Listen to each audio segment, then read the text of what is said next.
What's up, everyone? John Rettinger from Techno Buffalo here with an unboxing of one of the most anticipated phones of 2011. This is the Droid Bionic for Verizon Wireless. It is the carrier's first 4G dual-core phone, of course being powered by Android.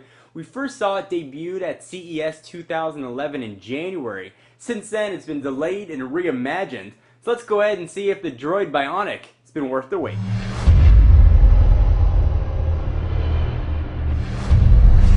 Alright, so the packaging looks very similar to the other Droid lines of phone with the gray sleeve on top and that creepy eye sort of peering through. Go ahead and pull off the sleeve here, run through all the specs and all that goodness in just a minute. There is the aforementioned creepy eye, Droid Bionic. Gray box, gray box, gray box. Alright, let's go ahead and pull the top off in unboxing striptease style. See just a little bit, put it back. If you want to see the whole thing, it's going to be an extra $20 and you have to go to a different room. Just kidding. Alright, so here is, upside down, the Droid Bionic. Let's go ahead and pull this guy out of the box. See what else we're going to get here and run through all the specs and that goodness. 4G SIM card. This is LTE. LTE is a GSM-based technologies, so it's going to need a SIM card. Let's go ahead and see if they put it in here. Usually, yep, it is already in the phone. In addition to these accessories, you can get a ton of other stuff. You can get laptop docks and all kinds of other goodness.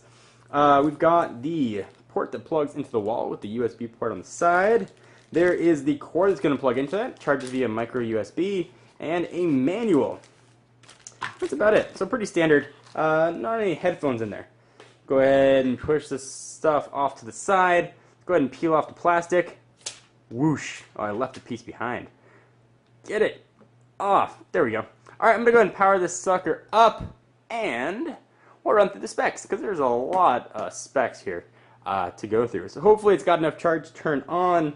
Maybe it does. It looks like it might be dead. That's too bad.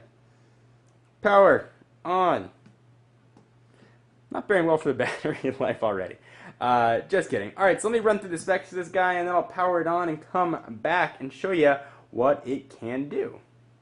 Alright, so we are looking at Android 2.3.4 Gingerbread, so one of the latest builds of Android with Motorola's Don't Call Me Moto Blur on here as well. As I mentioned, it's the first dual-core phone that has sported LTE network on Verizon Wireless, and that is 1 gigahertz on each core. It's a TI OMAP processor. It also has 1 gig of RAM in here, so this guy is pretty much what a computer was a few years ago.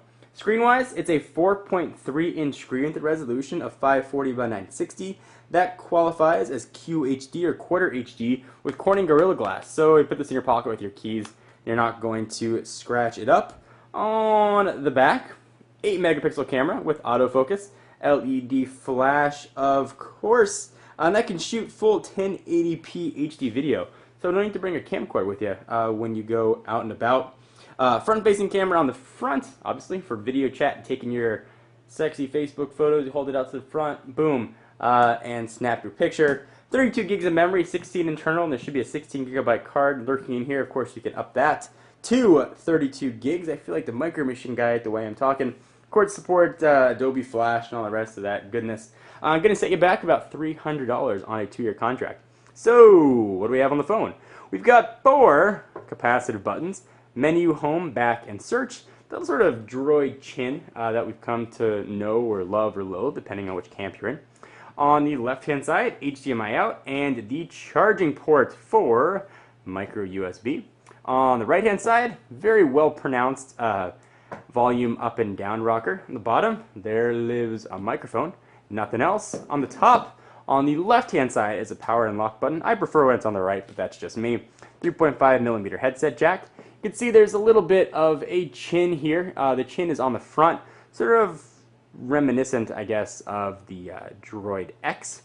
On the back, soft touch, so it feels pretty nice in the hand. There's the camera we talked about, speaker grill, and all of your branding.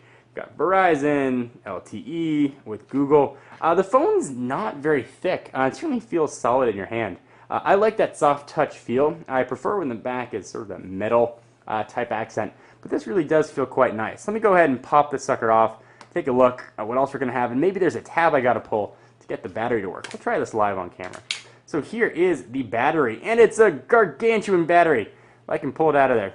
Try it. Come here. Battery. Battery. There we go.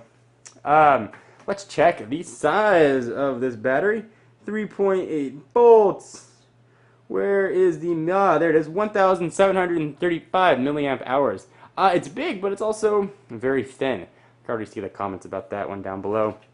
There's where your SIM card's going to live, and there's where your micro SD card's going to be. So let's go ahead and put some charge into this guy. No offense to the Droid charge, and look around.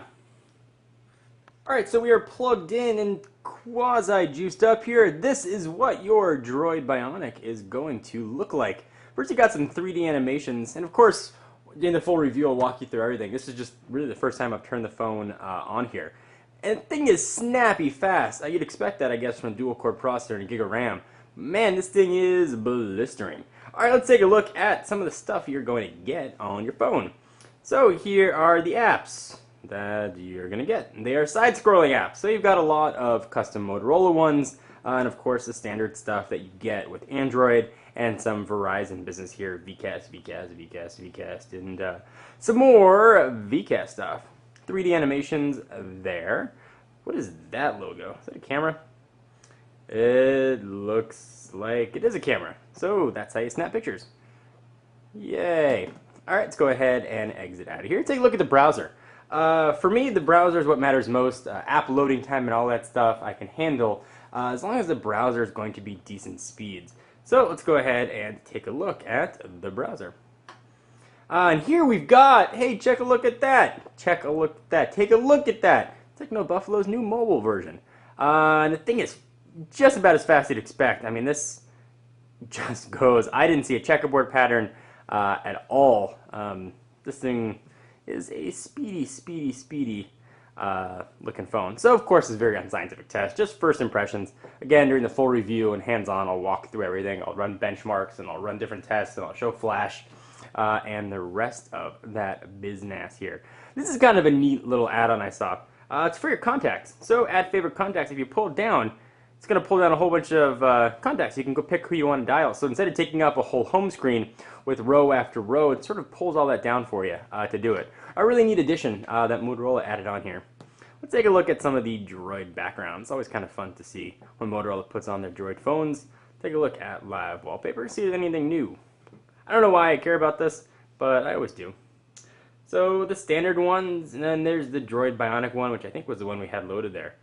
Let's go ahead and set that and see if the eye is going to creep us out, or creep me out. And yep, I feel like it's judging me. So you can change that if you want. This has been a very first look and quick look at the Droid Bionic, Verizon's first dual-core LTE phone. It's available now for 300 smackaroos on a 2-year contract. I'm John Rettinger from Techno Buffalo. Be sure to check out the website for all of your tech news, and I'll see you in the next video. Bye.